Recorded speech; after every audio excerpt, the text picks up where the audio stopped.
Ketegangan antara India dan Pakistan bukan isu baru. Sejak kemerdekaan keduanya pada tahun 1947, Kashmir menjadi titik api.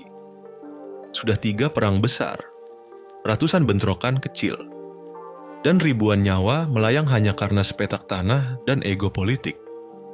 Tapi hari ini, konfliknya berubah bentuk. Ini bukan sekadar perang darat, ini adalah konflik antara 2 negara bersenjata nuklir. 2 kekuatan militer besar yang didukung oleh kepentingan global. China di balik Pakistan dan Amerika punya kepentingan dengan India. Jika pecah perang terbuka, dunia tidak akan hanya menonton.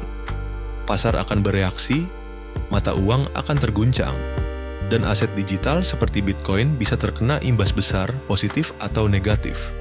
Mari kita pecah satu-satu faktanya. 1. Dampak perang terhadap ekonomi global. India adalah kekuatan ekonomi kelima dunia. Pakistan punya posisi strategis di kawasan Asia Selatan, dekat rute perdagangan minyak dan jalur sutra baru. Konflik terbuka bisa menghancurkan jaringan distribusi, logistik, dan ekspor-impor. Akibatnya, harga energi global bisa naik drastis. Pasokan barang terganggu, investor akan keluar dari pasar negara berkembang. Inflasi bisa melesat kemana-mana. Di saat seperti ini, masyarakat akan kehilangan kepercayaan terhadap mata uang fiat.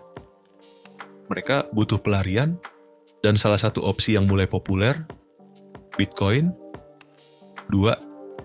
Sejarah Bitcoin. Di tengah krisis Bitcoin tidak bergantung pada bank, pemerintah, atau satu negara tertentu.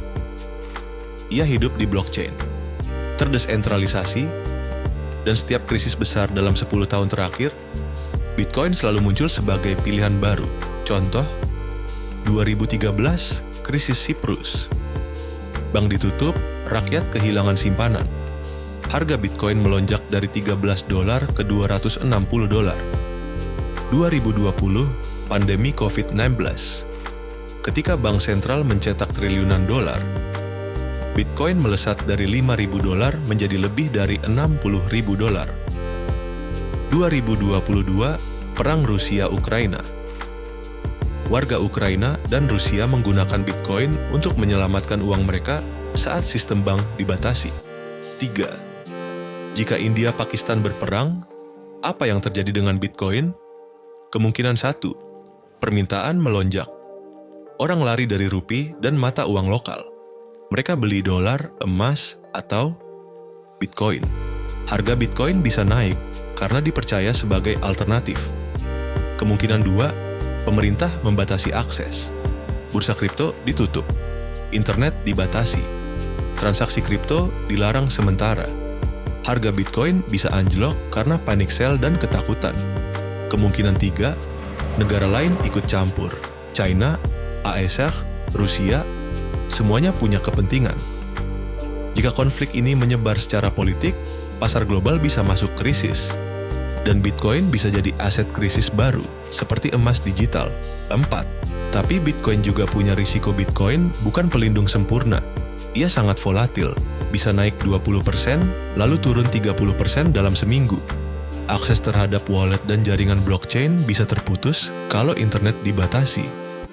Belum semua orang paham cara menyimpan Bitcoin dengan aman, jadi saat krisis besar, hanya mereka yang paham dan siap yang bisa memanfaatkan peluang ini.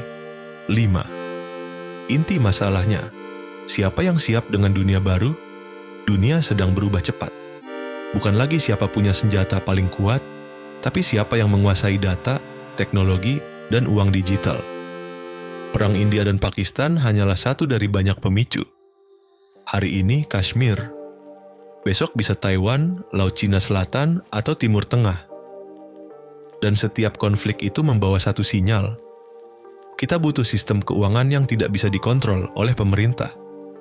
Bitcoin mungkin bukan solusi akhir, tapi ia membuka pintu. Pintu menuju dunia yang tidak terikat oleh bank sentral, inflasi, atau sensor.